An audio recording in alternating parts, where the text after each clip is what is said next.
بسم اللہ الرحمن الرحیم۔ عورت کے حوالے سے ہمارے معاشرے میں مختلف طرح کے نظریات اور خیالات پائے جاتے ہیں۔ خاص طور پر عورت کو کمتر اور نیچا دکھانے کے لیے مختلف طرح کے دلائل بھی پیش کیے جاتے ہیں، جن میں سے ایک دلیل نہج البلاغہ میں سے حضرت علی رضی اللہ تعالی عنہ کا قول نقل کیا جاتا ہے کہ آپ نے فرمایا، عورت سراپائے شر ہے۔ اس قول کو دیکھنے سے پہلے ایک اصول کو سمجھ لینا ضروری ہے کہ کسی بھی مسئلے کا حل تلاش کرنے کے لیے سب سے پہلے ہم قرآن اور حدیث کو دیکھتے ہیں۔ اگر قرآن اور حدیث میں نہیں ملتا تب ہم نیچے والے اقوال کو دیکھتے ہیں۔ اور دوسری بات یہ ہے کہ محققین نے کہا ہے کہ نہج البلاغہ میں منقول بہت سارے ایسے اقوال جو حضرت علی رضی اللہ تعالیٰ کی طرف جن کو منسوب کیا گیا ہے وہ غلط طریقے سے منسوب کیا گیا ہے، کہ حضرت علی رضی اللہ تعالیٰ عنہ جیسے ایک عالم دین، ایک جلیل القدر صحابی اس طرح کی بات کس طرح کر سکتے ہیں جو اسلامی تعلیمات کے خلاف ہو، کیونکہ قرآن مجید نے عورت اور مرد کو برابر قرار دیا ہے۔ قرآن مجید میں اللہ تعالیٰ نے فرمایا کہ اے لوگو اپنے رب سے ڈرو جس نے تم کو ایک جان سے پیدا کیا اور اسی جان سے اس کا جوڑا بنایا، اور ان دونوں سے بہت سارے مرد اور عورت دنیا میں پھیلا دیے۔ اس کے علاوہ حضور نبی کریم علیہ الصلوۃ والسلام نے عورت کو ایک نعمت سے تعبیر کیا۔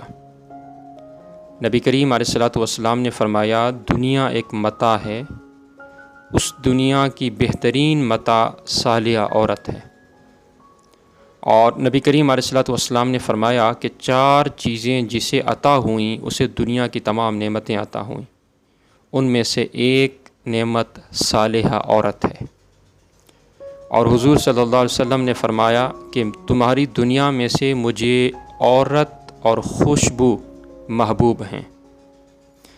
ان کے علاوہ بھی بہت ساری ایسی احادیث ہیں جس میں نبی کریم علیہ الصلوۃ والسلام نے عورت کو نعمت قرار دیا۔ قرآن میں عورت کی تخلیق کا مقصد یہ بتایا گیا ہے کہ اسے مرد کے لیے باعث سکون بنایا گیا۔ اگر عورت سراپا شر ہوتی تو وہ اس دنیا کی عظیم نعمت کیسے ہوتی اور مردوں کے لیے باعث سکون کیسے قرار پاتی؟ حضرت علی رضی اللہ تعالی عنہ قرآن و حدیث کی اگر اس قول کو دیکھا جائے تو اس میں تضاد پایا جاتا ہے، کیونکہ نبی کریم علیہ الصلوۃ والسلام نے حضرت فاطمہ الزہرا رضی اللہ تعالی عنہا کو جنت کی عورتوں کی سردار کی بشارت دی۔ تو اگر حضرت فاطمہ الزہرا جنت کی عورتوں کی سردار ہے تو وہ بھی ایک عورت ہے، تو وہ سراپا شر کس طرح ہو سکتی ہیں؟ عورت کی فطرت مرد کی فطرت سے بہت مختلف نہیں ہے۔ جس طرح مرد نیکی اور بدی دونوں کے مرتکب ہوتے ہیں، اسی طرح عورتیں بھی نیک اور بد دونوں طرح کی ہوتی ہیں۔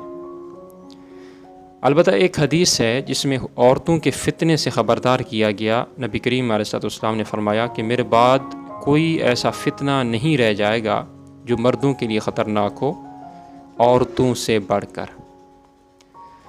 اس حدیث میں عورتوں کے فتنے سے خبردار کرنے کا یہ مطلب نہیں ہے کہ عورتیں سراپا شر ہیں، بلکہ اس کا مطلب یہ ہے کہ عورتوں میں ایسی کشش اور جاذبیت ہوتی ہے کہ اس بات کا بڑا خدشہ ہوتا ہے کہ مرد ان میں الجھ کر خدا اور آخرت کو فراموش کر بیٹھے، اور یہ ایک ایسی حقیقت ہے جس سے کوئی انکار نہیں کر سکتا۔ قرآن میں اللہ تعالیٰ نے مال و دولت اور اولاد کے فتنے سے بھی خبردار کیا ہے کہ انما اموالکم و اولادکم فتنہ، تمہاری مال اور تمہاری اولاد تو ایک آزمائش ہے۔ لیکن اس کے باوجود کوئی یہ نہیں کہہ سکتا کہ مال و دولت اور اولاد سراپا شر ہیں۔ اس کے برعکس قرآن نے مال و دولت کو خیر سے تعبیر کیا ہے اور اولاد کو نعمت قرار دیا ہے، اور ساتھ ہی یہ دونوں چیزیں فتنہ بھی ہیں کہ ان میں انسان کو مشغول کر کے خدا سے غافل کرنے کی پوری صلاحیت ہوتی ہے۔ یہی حال عورت کا ہے کہ نعمت ہونے کے باوجود وہ فتنہ بھی ہے۔ مسلم عورتوں کے لیے ضروری ہے کہ وہ ان چالوں کو سمجھیں اور ان چیزوں سے دور رہیں جو ترقی اور آزادی کے نام پر ان کی عزت و آبرو کو تباہ و برباد کر سکتی ہیں۔